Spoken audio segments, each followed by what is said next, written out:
Well, hello friends, and welcome back to the channel. If you don't know me, my name's Dave. This is my buddy Blake Bradford.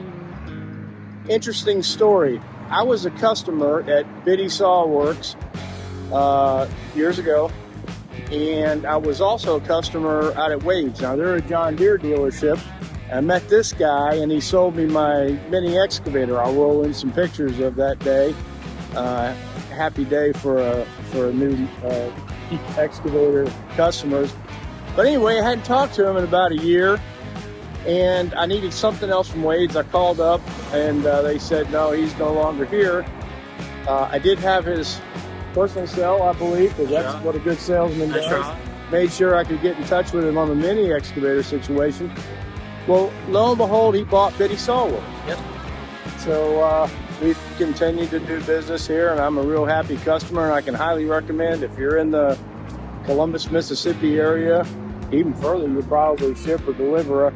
Yep. You have to check we with reach them. out towards Alabama line and over to Starkville. We kind of reach out all over the place. Yeah, excellent. We're going to walk through the shop here in just a second, and I want you to take notice of the stock level.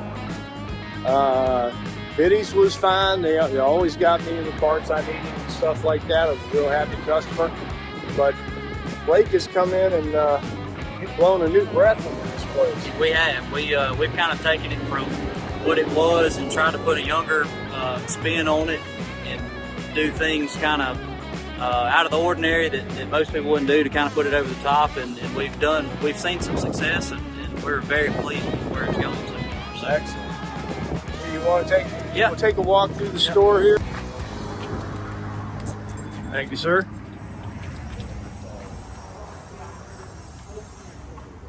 Now, the first thing you'll notice is all the Stihl equipment. Obviously, a big Stihl dealer in the area, but let's see, we got some Exmark. Yeah, so we're a full line Stihl dealer, down sales, parts, down to service. So we have a certified technician gone to Stihl school, and that's specifically what he's trained to do. Gone to the school, the training, taking the courses. So you bring it in, anything from just a spark plug all the way down that needs an engine, we can do all of that here. Fantastic. And I have to remember the story on my red mower, how well Blake and Biddy Saw Works helped me out on the problem I had, and that was it was because you were a motor dealer. That was a Briggs. So you had a DR pull behind bush hog. Right. And it had a Briggs. Love it. That's right. Yeah, they're good equipment, and it had a Briggs engine on it. So because we're a Briggs dealer, yes, we're not DR, so we couldn't get parts for the mower itself. But as far as the engine goes, we can do anything that needs to be done to that engine. And that's where the problem was, and he was fantastic in getting that problem solved for me. And again, just over and above with the customer service here. Well, all right. Well, I love what you've done outside in the new yard. You're now selling materials too. And did you buy that building? No, so my wife and I purchased that. That's a separate lot. So we purchased that lot back in February, and so we sat on it for a few months and said, hey, what can we do to kind of take Biddy's to the next level? And so what kind of tossed our brain and what we come up with was a materials yard. Our landscapers are already here. Well, yeah, I bet you do have a lot of landscapers. We have a lot of landscapers. Customer database. Yeah, but we also have a lot of do-it-yourselfers. A lot of people, weekend warriors that want to come in on Saturday and get their stuff so they can do the yard on the weekend, and it just goes hand in hand. There's nothing on this side of the county that has materials, so we kind of felt the need for that. A lot of professional homeowners. That's right. That's right. I think Wrangler Star uses that a lot if you watch his channel. But look at this. Wall is Stihl, my goodness. Look at that. Boy, everything you could imagine.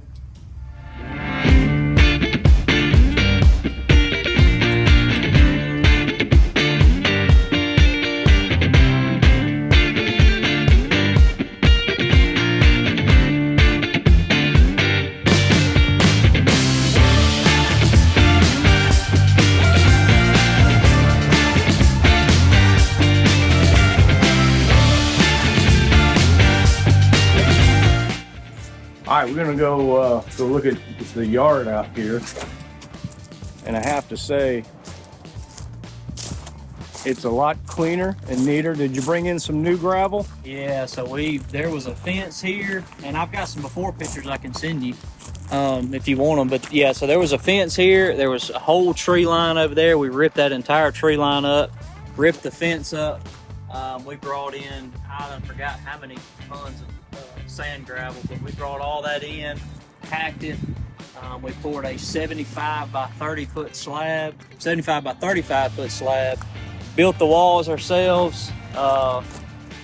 We did a ton of work. Let me ask you, do you remember what you paid per yard for this gravel? Now, I assume this is like 2-inch and 1 to 2 inch stuff.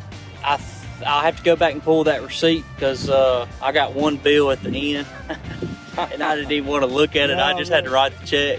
But if I had to take a stab per truckload, it was about, I think 12 yards in a truck or 15 yards in a truck, and I think it was around 350, 375 a load.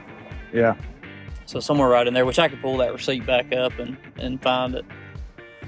Yeah, the reason I'm asking, I've got a gravel vein on my property. You may have seen that on my channel. Yeah, I have seen that.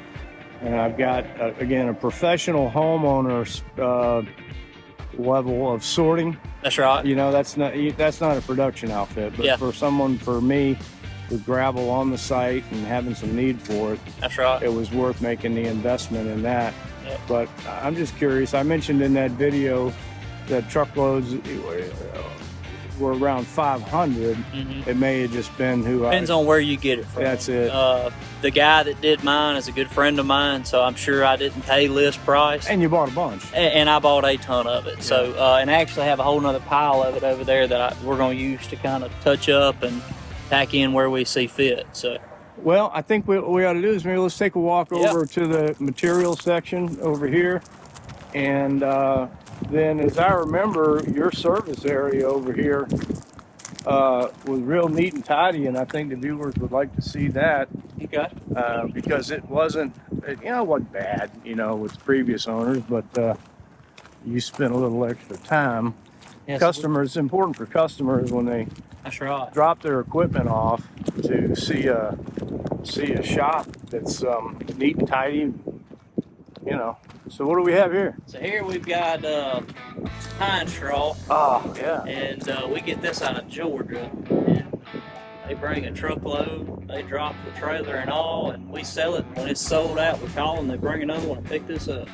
These guys have this huge farm, and they have these machines that go through and rake it up, and then it goes through so many lines, and it goes through all these filters. I mean, it's super clean stuff, but I've got a video of the process of what they go through, and it's insane about what the process takes just to get a bale of pine straw. It's insane. That's right. Yeah. All right, Blake, what do we got here? All right, so here we've got our brown mulch. It's a bale of brown. It's a hardwood. So this is just your average brown mulch that everybody's going to come get. And it's hardwood. And it's hardwood. That's right. Okay, that's all right. All right. So what's here? We've got our Norman mulch, which is a pine bark. A lot of people call it pine bark, but it's basically chunks of pine. Yeah. And so it's got a little bit of color in it, and it's real pretty stuff. The problem with this stuff is it's so light it floats. So if you've got an area around your house that when it rains it holds a little water, you're going to want to stay away from the pine because it will float, and you'll be out there raking it up, all that good Now, does stuff. that come from a mill? Does the mills? Yep. So we get this direct from a distributor down in Macon, Mississippi, Panic Organics. So we buy direct from them. All right. This is the same as the brown. It's a hardwood, but it is black. So you use dye for them? Yep. Everything. Yeah, it's dye. So that's our black too. And then next to that, we've got our Dan's dirt. Now this stuff's pretty interesting. Dan's dirt. Dan's dirt. It is a high nitrogen dirt. So if you've got any raised beds, if you're wanting to plant any plants, tomatoes, anything like that, that's your stuff right there. It's kind of like black cow, similar to black cow. You put in your pot mix, but that right there is perfect for those raised beds. Does that have any manure in it? It does. Yeah, It's got a little bit in there, but it's rich in nitrogen. Well, Dan's been busy. Yeah, he's been real busy. And this is just a topsoil. We get this from the same guy that did this whole area. It looks a little nasty right now. We're trying to figure out, you can see the tar. We're trying to figure out a system to keep the water off of it. That's what we're running into, because you can see it's nasty. Yeah, it's not, I hate to sell that, so we got to figure that out. And this is so common down in Florida. People have this red mulch everywhere. Yep. Now, the good thing about this, if you look closely, you don't see any red on the concrete. There's no runoff. You're absolutely right. Yep. So this is dyed with a specific dye that's unique to my distributor. Very little runoff. That's why a lot of people hate red, because when it rains, the sidewalks will be red. You don't have that with this. So it's very clean. It's good stuff. Absolutely. And that's about it? That's it so far. Now, eventually we're going to have bins along this way, but we're going to fill those with gravel. But right now we're kind of one step at a time. Right. Yeah, no, I get it. So that's what Blake was referring to. He's got some open area over here for types of gravel that his customers may be interested in. All right. We're picking our customers too, picking their brains as they're coming in. So this is a new product for us. So we know it's going to take a couple of years to get this off the ground, but we just want to get some feedback from our customers to see, make sure we stock what's going to sell. We don't want to stock something that's just going to sit here. So gravel is one of those things, you got to type a lot of money into it, and it moves slow. So I want to be sure we stock the right thing. That's right. Yeah. All right, we're going to walk over to what do you call this area? We call it the boneyard. The boneyard. All right, we're going to walk over and see the boneyard. Yeah. No self-respecting business like this would not have a boneyard. Would have a boneyard, however that turned out. That's right. Yeah, we named it the boneyard because when I bought it, it was slap full of boards. Yeah, so we have it organized. So everything you see on this far right side over here, this is stuff that's completed. It's done, ready for the customer. They've already been called, ready to be picked up.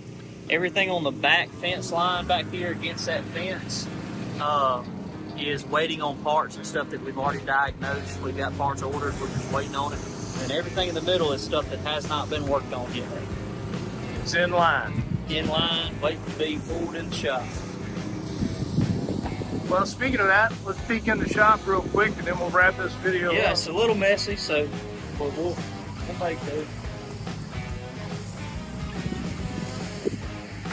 So over here, we've got our two-stroke guy. This is where he works. So all Stihl stuff goes right here in the corner, and that's where he works. You can see our racks. We've got all our Stihl stuff hanging over there. It's got to be worked on.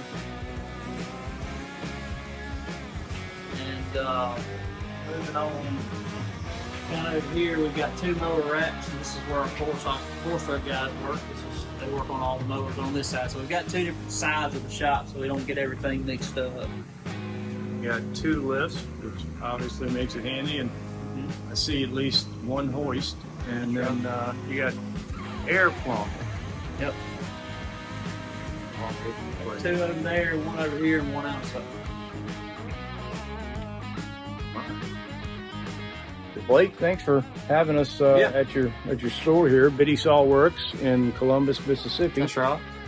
And we're going to wrap this one up, but thanks for watching till the end. I appreciate you. Do all that YouTube stuff, like, comment, and subscribe, and visit Biddy Saw Works on Facebook. That's right. And we just got on YouTube, so we're trying to get in the loop. That's right. He and I talk back and forth about video techniques and equipment and such, and so it'll be a fun collaboration. I'm sure you'll see more Biddy Saw Works on the Bamaland 300 channel. That's right. All right. Well, thanks. We'll see you on the next one. Thank y'all.